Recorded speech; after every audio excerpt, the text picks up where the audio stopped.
할렐루야. 하나님의 은혜가 이 시간 우리들 모두에게 임하기를 주의 이름으로 축원합니다. 서로 인사하십시다. 은혜 많이 받읍시다. 인사하십시오. 네. 우리 샤론 잔영대 또 수고 많으셨고, 우리 혜원이하고 한결이가 또 일회관현악 때문에 이렇게 입단을 했습니다. 오늘 첫 무대인데 이렇게 왔어요. 이렇게 둘이 일어나봐.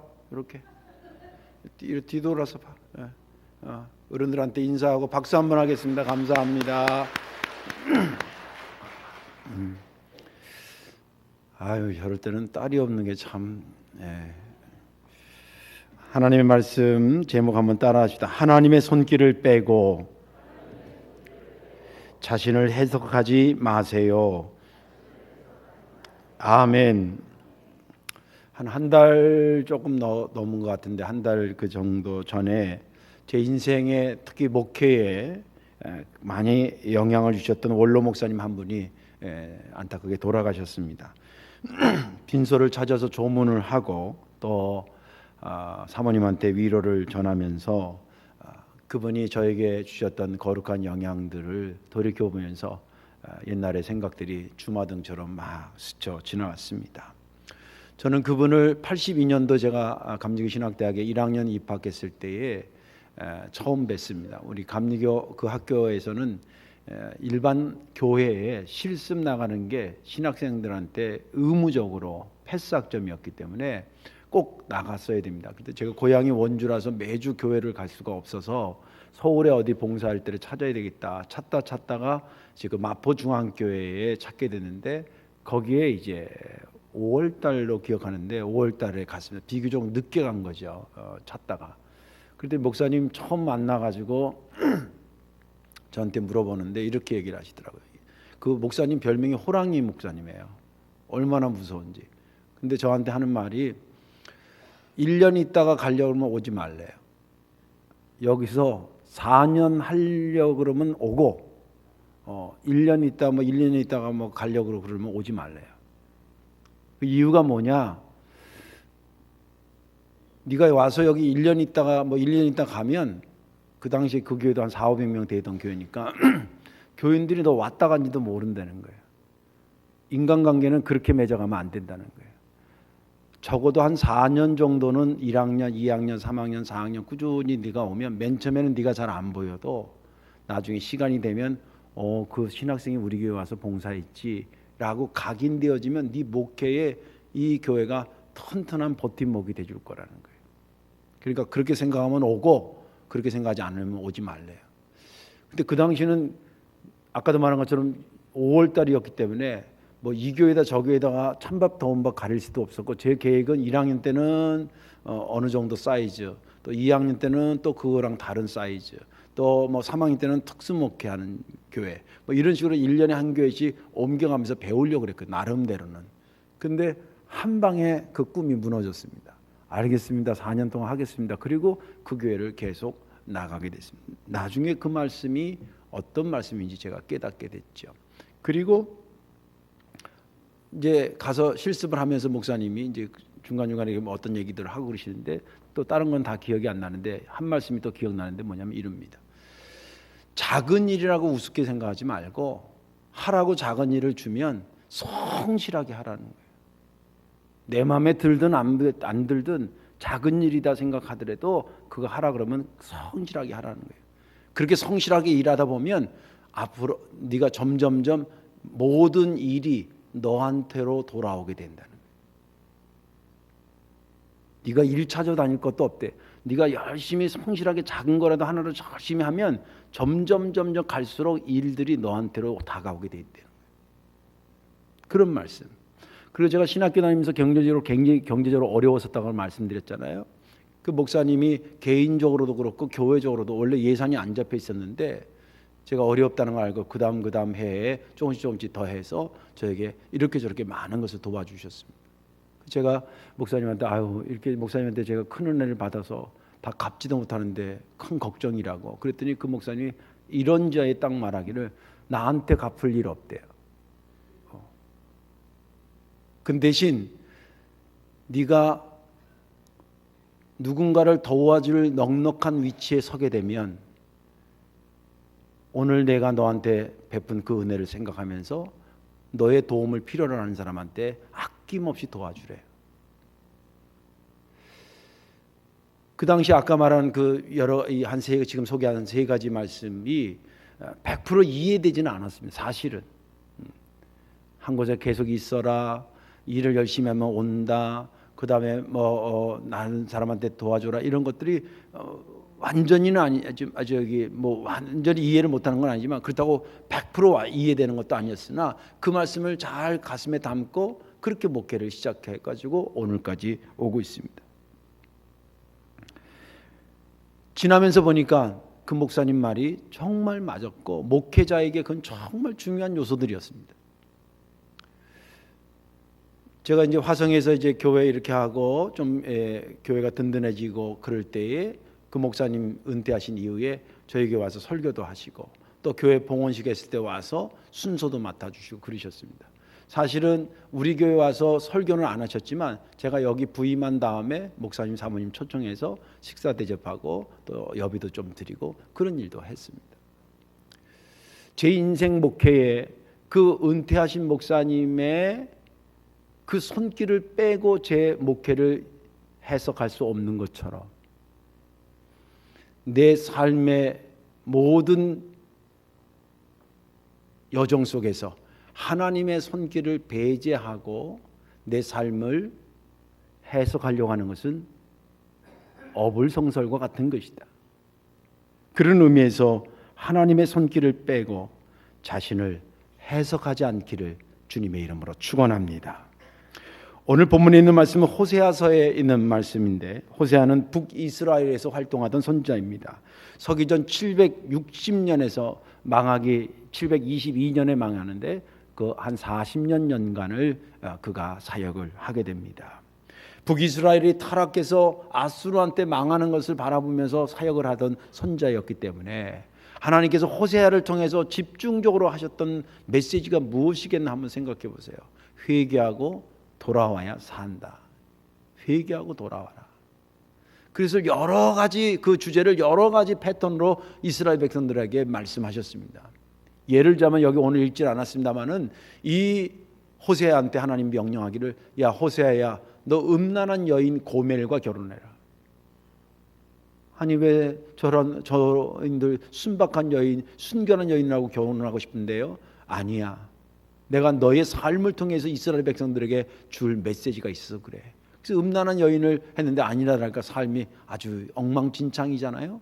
애 낳고 집 나가서 도돌아다니고 또 다시 데려와서 아마 애 하나 놓고 또 집 나가서 막 이런 그러면서 계속 그 고멜이라는 여자를 포기하지 않고 호세아로 하여금 데려오게 하는 거예요.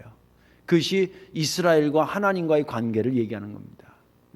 그렇게도 표현하게 하셨고 또 오늘 본문은 마치 아이가 집에 태어나서 그 아버지가 그 애를 안고 집에 와서 먹여서 걸음마를 가르치고 몇 발 걸어서 올 때 막 귀여워서 품에 안아주고 그리고 막 사랑의 띠로 묶어서 업어준 듯이 키우고 그런 예를 들어가면서까지 이스라엘 백성들에게 네가 이런 너였다라고 하는 것을 가르치면서 회개하고 돌아와야 산다라고 하는 메시지를 주셨는데 그 본문이 오늘 본문에 있는 말씀입니다.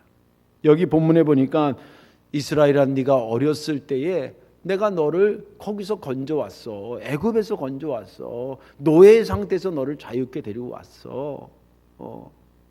그리고 내가 너를 어렸을 때 너 아장아장 이 걸음마 배울 때에 내가 너 손을 잡고 걸음마도 하고 이제 좀 걷는 것 같아서 손을 놔서 한번 일로 와봐 그러면서 왜 기억나시죠? 그러면서 한 발 두 발 뛰어올 때 너무 귀엽고 사랑스러워서 몇 발 딛고 나한테 온 너를 내가 꼭 끌어안아주고 내가 너를 살려주고 내가 너를 고쳐주고 내가 너를 인정의 띠와 사랑의 띠로 너를 묶어주고 내가 너를 가르쳐주고 내가 너를 먹을 것을 줘서 너를 하여금 먹게 하고 그렇게 내가 너를 키워서 오늘 이 건장한 사람으로 만들어줬지 않니? 야 그런데 난 너무 섭섭하다. 내가 너를 그렇게 키웠는데 이제는 네가 네 스스로 잘한 것처럼 다시 애굽으로 돌아가려고 그러고, 돌아갈 수도 없으면서 또 돌아간다 그러고, 오히려 거기서 돌아와야 될 텐데, 그리고 내가 너를 진짜 키워준 자는 나 여호와인데 너를 키워주지도 않은 우상한테나 바알한테 가서 너가 빌고 말이야. 대체 이럴 수 있는 거냐 이게? 도저히 너 그럴 수 없는 거 아니냐? 그렇지만 그렇다고 어떻게 내가 또 너를 포기할 수 있겠냐? 내가 어떻게 너를 버릴 수 있겠느냐? 내가 사람이었으면 아이 저 더러운 놈은 저렇게 안 봐. 그리고 얼굴을 확 돌리고 싶지만 나는 사람이 아니라 여호와 하나님이래. 내가 너를 내 삶에서 끊어버리려고 해도 내 속에서 너를 향한 국률이 불붙듯이 타오르고 있는데 내가 어찌 너를 버리겠느냐? 나는 너를 없이 하려고 이 땅에 역사하는 하나님이 아니라 너를 살리려고 역사하는 하나님이다. 까지가 오늘 본문에 있는 말씀입니다. 저는 지난 주간에 이 본문을 보면서 특별히 3절이 은혜가 됐습니다. 그러나 내가 에브라임에게 걸음을 가르치고 내 팔로 안았음에도 내가 그들을 고치는 줄을 그들은 알지 못하였도다. 이 말씀이 특히 저에게 은혜가 됐던 것은 이미지가 떠올라서 그랬습니다.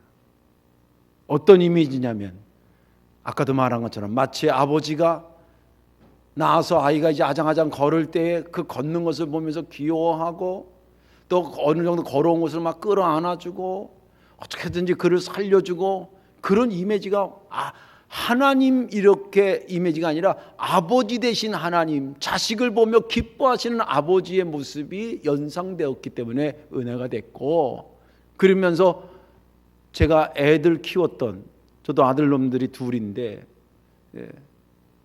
지금은 제가 업어줄 정도로 를 넘어서 가지고 내가 업혀야 될 정도가 됐는데, 걔 어렸을 때는 내가 안아도 주고 손잡고 걷게도 하고 그것이 그대로 연상이 되는 거예요. 그러면서 가슴도 뭉클하고 어제 설교 준비하면서 정말 눈시울도 뜨거워지고 그랬습니다. 그것이 막 이렇게 어우러지면서 제게 얼마나 은혜가 됐는지 모릅니다. 오늘 말씀에 은혜 받으시고 하나님의 손길에 다시 한번 감사하는 그런 저와 여러분들 되시기를 주님의 이름으로 축원합니다. 하나님의 손길을 빼고 자신을 해석하지 말라는 그 말의 의미가 뭘까? 그것은 첫째는 오늘의 나는 저절로 된 것이 아니라는 의미입니다. 오늘의 나는 저절로 된 것이 아니라는 거예요. 오늘 본문에 보면 1절에 내가 사랑하여 내 아들이라고 표현한 거, 2절에 걸음마를 가르치고 팔로 안아주고 고쳐주고, 4절에 사람의 줄, 인정의 줄입니다. 사랑 또 사랑의 줄, 그 다음에 멍에를 벗겨주고 먹을 것을 주고, 7절에 내 백성 이렇게 불러주고. 이 단어들이 주는 공통점이 무엇이라고 생각합니까?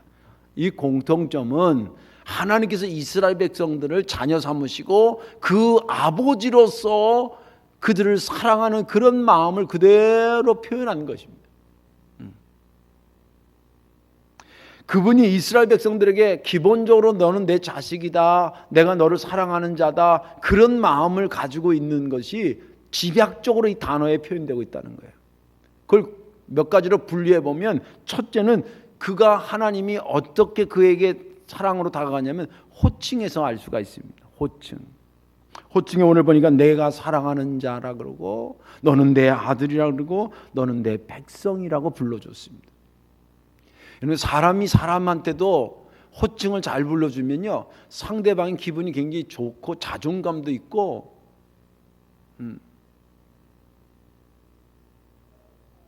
저번에 어디 아파트, 내가 낯선 아파트 가는데 그 주차를 해야 되겠더라고요. 그 길 건너편에 우리 교회 집사님네 가게 신방 가는데 주차할 데가 없어요. 그래서 아파트 그 앞에 있는 아파트 가는데 앞에 보니까 그 사장님, 수희 아저씨가 이렇게 있어요. 근데 내가 지금 차를 이렇게 파킹하러 신세지로 가잖아요. 그래서 수희 아저씨라고 안 불렀어요. 제가 사장님 그랬어요.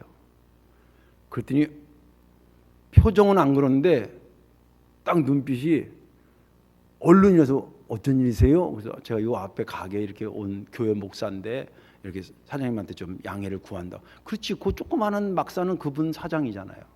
그랬더니 얼른 갔다 오시라고.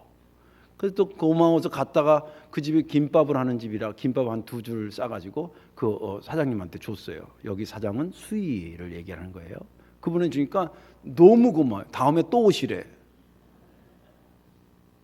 여러분들 사람이 사람에게 부르는 호칭도요, 그 상대방이 얼마나 자존감을 주고 힘을 주는지 몰라요.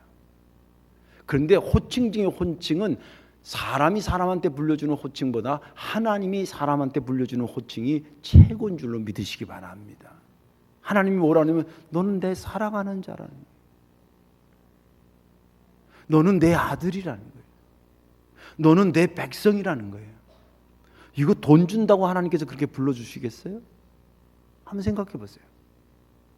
백 쓴다고 하나님께서 이렇게 불러주시겠어요? 아니거든요. 하나님께서 독생자 예수 그리스도를 통해서 우리를 그렇게 불러주시기로 작정을 하고 그렇게 불러주시는 거예요.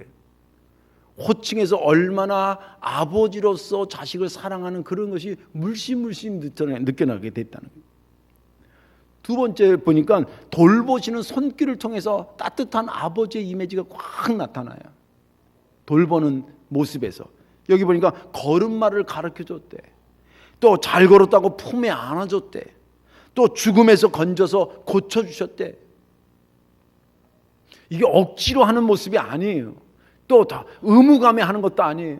정말 사랑하기 때문에 그 속에서 그냥 나오는 거예요. 이게 여기만 그런 게 아니에요. 성경 곳곳에서 하나님께서 이스라엘 백성들 또 믿음의 사람들 얼마나 사랑하는지를 귀하게 여기는지를 당신의 마음을 많이 표현했는데 스바냐에서 보면 이런 말이 있습니다. 너의 하나님 여호와가 너의 가운데 계시니 그는 구원을 베푸실 전능자시라. 그가 너로 인하여 기쁨을 이기지 못하시며 너를 잠잠히 사랑하시며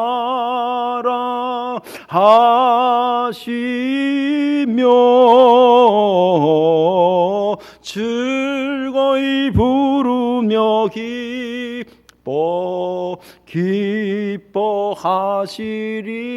기뻐하시리라. 이게 하나님이 이스라엘 백성들에게 박수까지는 칠 거고요. 저 노래 원래 잘합니다. 내가 안 해서 그렇지. 예. 여기 보니까 우리를 볼 때 기쁨을 이기지 못한대. 제가 교인들 그런 거 많이 봅니다. 예. 근데 애기도 어떤 애는 진짜 귀여운 애가 있고 어떤 애는 애기라도 조금 늙은이 같은 애도 있어요. 좀 거시기에 좀 덜 귀여운 애 있어. 근데 그 걔를 어르는 할머니의 그 애의 할머니 눈빛을 보면 아주 눈에 진짜 집어넣어도 아프지 않을 정도로 자기 손자나 손녀를 봐. 참 그게 아름다워요. 하나님이 그렇게 하신다는 거예요. 기쁨을 어떻게 이기지 못한다는 거예요. 이기지 못한다. 예. 그리고 잠잠히 사랑하시고 그리고 그를 볼 때마다 즐거이 부르며 기뻐하신다는 거예요. 예. 그게 하나님의 마음이라는 거예요. 예. 그리고 또 한 가지는 뭐냐면 실제적으로 도움을 줘요. 마음만 그러시는 게 아니라 그분은 능력이 있기 때문에 실제적으로 도움을 줘요. 오늘 여기 본문에 보니까 4절에 사랑의 마음으로 먹을 것을 주셨다는 거예요. 이건 실제 이 은유법이 아니라 실제 먹을 것을 주시는 겁니다. 그렇지. 출애굽해가지고 가나안 땅에 와가지고 사는 동안에 젖과 꿀이 흐르는 땅에 만들어 주신다고 그랬는데 그 젖과 꿀이 흐른다는 것은 먹게 하시겠다는 거예요. 풍요롭게 하신다는 거 아니겠습니까? 그 역사를 실제 만들어요. 그래서 지금 이것이 기록될 때가 북이스라엘에 융성할 때인데 출애굽하기 전에 노예 상태에 있었던 이스라엘 백성들하고 이 지금 북이스라엘에 비록 그들의 영적으로는 타락했지만 경제적으로는 비교해보면 이건 출애굽 정도 하기 전에는 지옥이었다면 여기는 지금 천국과 같은 그런 어마어마하게 차이가 있는 것을 말해주고 있어요. 종 앞에 보면 하나님이 그들을 부를 때 아들이라 불러주지요. 그 손길이 정말 할 수 없이 하는 손길이 아닌 정말 따뜻한 마음으로 하는 거지요. 또 그들의 삶을 복되게 하시고 실제적으로 돕는 것이죠. 이게 온통 누구한테 쏟아지냐면 이스라엘 백성, 하나님의 백성한테 쏟아졌다는 거예요. 그렇다고 한다면 적어도 이스라엘 백성들이 자신을 말하거나 자신의 민족을 말할 때 하나님의 손길을 빼고 말하면 안 된다 이거예요. 하나님의 손길이 없었다 그런다면 굳이 없었던 것을 어떻게 있었다고 말하겠어요? 거짓말이지. 그러나 반대로 있었다고 한다면 있었던 것을 빼고 자기를 말하면 안 된다 이 말이에요. 자식이 잘 됐는데 자식이 잘 된 거 그 공이 어머니 아버지 공 없이 어떻게 잘 됐겠어요? 그러면 다 된다면 아유 저 때문에 어머니가 많이 고생했어요. 이게 제정신이 있는 거지. 자기가 좋은 대학 나오고 자기가 잘해가지고 천만의 말씀이에요. 대학을 누가 보내줬는데. 하나님의 손길이 그들에게 없었으면 말할 것이 없었겠지만 하나님의 손길이 있었다고 한다면 이스라엘 백성은 자기를 말하거나 자기 민족을 말할 때 반드시 그분의 손길을 포함해서 자기를 해석하고 말했어야 된다는 거예요. 그런데 오늘 본문에 하나님이 안타까워하신 말씀 2절과 5절 보면 2절에 손자들이 부를수록 점점 멀어져 바알들에게 제사하고 우상들 앞에서 분향하는 것이다. 이것은 하나님의 손길을 빼고 자기를 해석하는 거예요. 5절에 보면 하나님께 돌아오지 않고 돌아갈 수 없는 노예살이였던 애굽으로 다시 살겠다고 고집 피우는 거, 이거 역시도 뭐예요? 하나님의 자신의 인생에서 하나님의 손길을 빼고 해석하는 것이다. 하나님의 손길을 빼고 자기를 자꾸 해석하려고 하는 것은 하나님에서 벗어나고 싶은 거예요. 자기 마음대로 살고 싶은 거지요. 자기 생각이 옳다고 생각하는 것이죠. 이거야말로 위험한 거고 그 위험한 지경이 점점점 커지고 있는 것이 당시의 이스라엘 백성들의 상태였다는 거예요. 그것을 보고 호세아를 통해서 하나님께서 계속 말하고 했던 거예요. 우리가 잘 아는 바울은 예수 믿기 전에 자기 해석과 예수 믿은 이후에 자기 해석이 달랐습니다. 그가 자기가 예수 믿기 전에 자기가 해석할 때는 뭐라고 했냐면 나처럼 바리새인 중에 바리새인이 없었다. 나 집안 빵빵해서 나처럼 진짜 똑똑한 사람 없었다. 실제 똑똑했어요. 몇 개 언어를 자유자재로 구사했던 사람입니다. 이 사람이 선교사가 될 수 있는 소질을 갖고 있었던 사람. 그리고 당시에 정말 돈 주고도 사기 힘든 로마 시민권을 이 사람은 나면서부터 갖고 있었던 거예요. 집안이 괜찮았다는 거예요. 나처럼 율법 잘 지키는 사람이 없었다고 생각해요.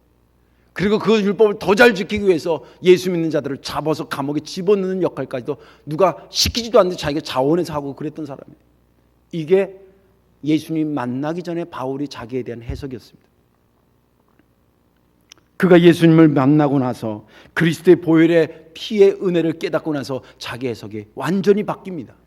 뭐라고 자기를 표현하냐면 나는 만삭이 되지 못하여 난 자와 같다. 10달 채워서 나와야 되는데 나는 칠삭둥이 같이 그런 제대로 읽지도 못하고 나온 자와 같은 자라는 것이. 그리고 나는 버러지와 같은 자다. 죄인 중에 괴수다. 나는 배설문처럼 버릴 것을 많이 가진 자였다. 그렇게 자기를 해석하기 시작합니다. 그리고 최종적으로 그가 말하기를 나의 나 된 것은 그리스도의 은혜라고 얘기합니다. 이 말은 하나님의 손길, 예수님의 손길 빼고 나는 내 인생을 해석할 수가 없습니다. 그 뜻입니다. 나의 나 된 것은 그리스도의 은혜라는 얘기가 그 뜻입니다. 사실 바울만 그러겠습니까? 저를 비롯해서 여기 앉아있는 우리들 모두 다가 어떻게 하나님의 손길을 빼고 내 자신을 해석할 수 있겠습니까? 이것은 단순히 겸손해집시다 그런 차원의 얘기가 아닙니다. 실제 하나님의 손길이 내 삶에 있었기 때문에 그것을 내 삶을 해석할 때에 축으로 생각하고 해석해야 된다는 거예요. 오늘의 나는 그런 의미에서 저절로 된 나이가 아닙니다. 저절로 된 것처럼 착각하고 있을 뿐입니다. 한번 진작에 여러분들 12월이니까 올해 삶, 또 내가 70년 살아왔던 삶, 뭐 50년 살아왔던 삶, 이제 연말이 되니까 한번 뒤돌아보십시오. 하나님의 손길이 없이 우리는 저절로 된 존재들이 아닙니다. 그것을 깨닫는 것이 곧 그 말인 것입니다. 마지막 두 번째는 뭐냐면 하나님의 손길을 빼고 자신을 해석하지 말라는 의미는 하나님과 뗄래야 뗄 수 없는 관계라는 의미입니다. 하나님과 뗄래야 뗄 수 없는 관계. 8절에 에브라임이여 내가 어찌 너를 놓겠느냐, 이스라엘이여 내가 어찌 너를 버리겠느냐. 내 마음이 내 속에서 돌이켜 나의 국률이 온전히 불붙듯 하도다. 8절을 깊이 생각해 보면 하나님께서 이스라엘 백성들의 마음이 얼마나 절절한가라고 하는 것을 표현하고 있습니다. 정말 절절합니다. 네가 아무리 애굽으로 가려고 그러고 아무리 탄압하고 아무리 네가 바알한테 가고 우상한테 간다 하더라도 내가 어떻게 너를 포기할 수 있겠냐, 내가 어떻게 너를 떼낼 수 있겠냐는 거예요. 이건 죄 짓고 마음대로 살아도 괜찮다 그 뜻이 아니잖아요. 하나님 죄 지은 것을 야단치십니다. 그러나 하나님의 마음에서는 하나님의 백성을 떼낼 수, 믿음의 사람들을 떼낼 수 없다는 거예요. 사실 이 하나님의 선언은 이스라엘 백성들에게 복음 중에 복음이었습니다. 그렇다면 왜 하나님은 이스라엘 백성들을 그렇게 쉽게 떼버릴 수가 없었을까요? 오늘 1절에서도 말씀하고 있는 것처럼 그들의 처음 출발점 자체가 아버지와 자식으로 시작한 거예요.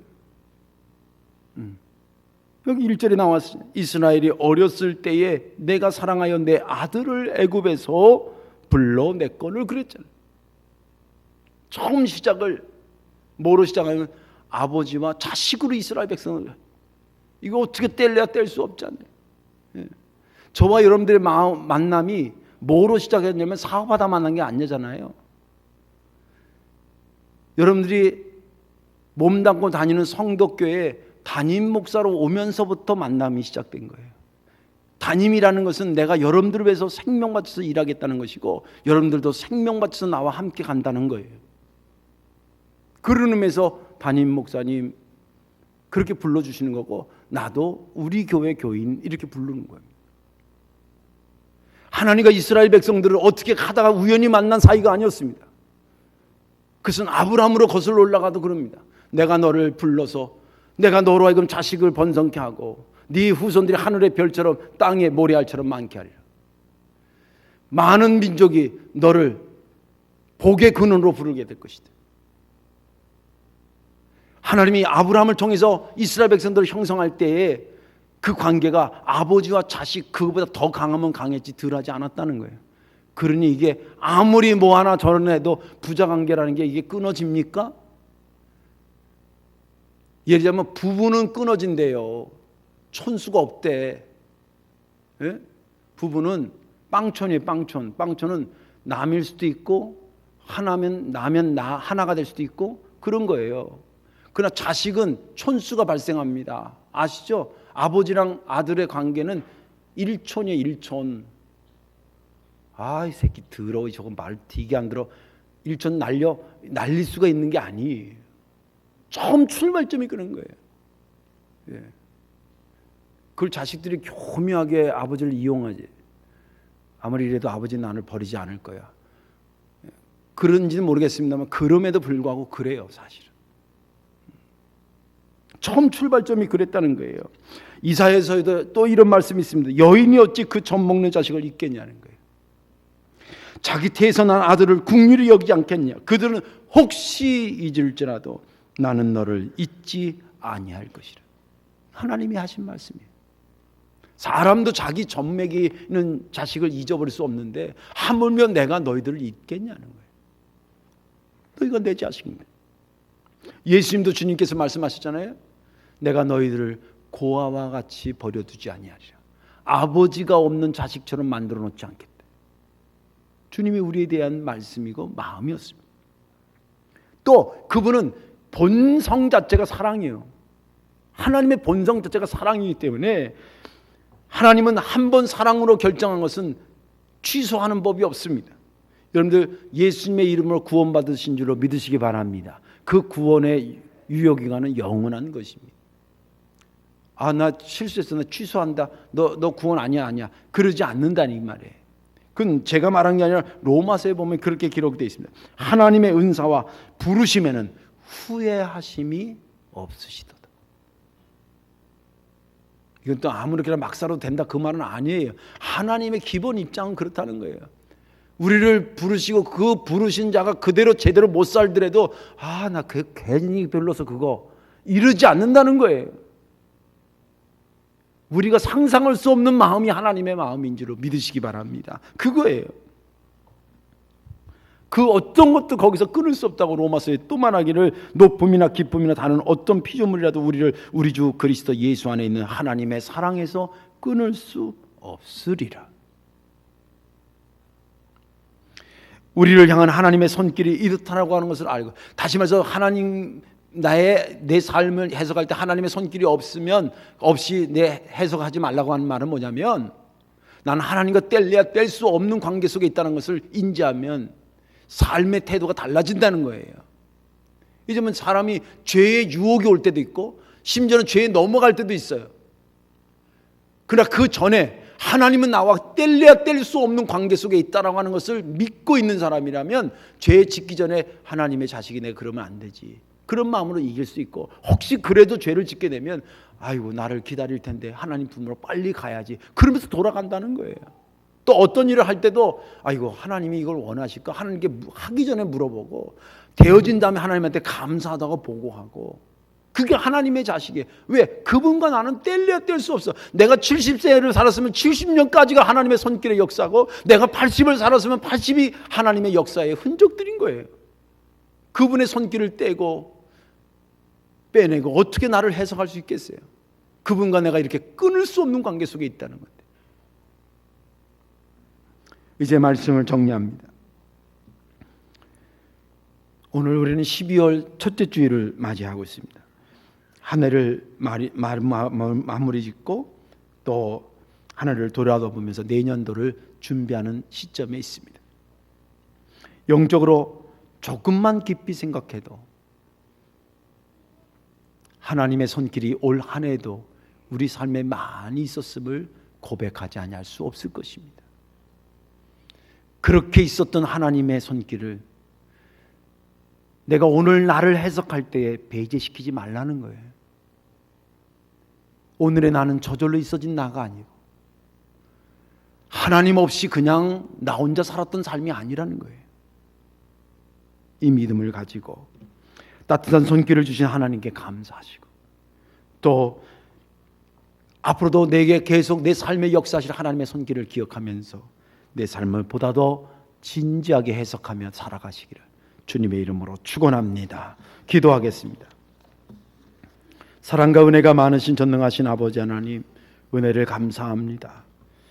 12월 첫째 주를 맞이하니까 대강절이기도 하고 또 한 해를 마무리 짓는다는 차원에서 부끄럽고 연약하고 돌이켜봐야 될 것이 한두 개가 아닙니다. 주님, 그럼에도 불구하고 우리를 전폭적으로 사랑해 주시고 하나님 당신의 가는 길에 우리를 떼어놓지 않아 주심을 감사합니다. 오늘까지 내가 된 것은 내 스스로 된 것이 아님을 다시 한번 믿음으로 고백하게 하시고, 앞으로의 삶도 분명히 나의 삶이긴 하지만 하나님 없이 전개되는 나의 삶이 아님을 고백하며 그렇게 해석하며 삶을 진지하게 살아갈 수 있도록 은혜를 더해 주옵소서. 감사드리며 예수님의 이름으로 축복하며 기도하옵나이다. 아멘.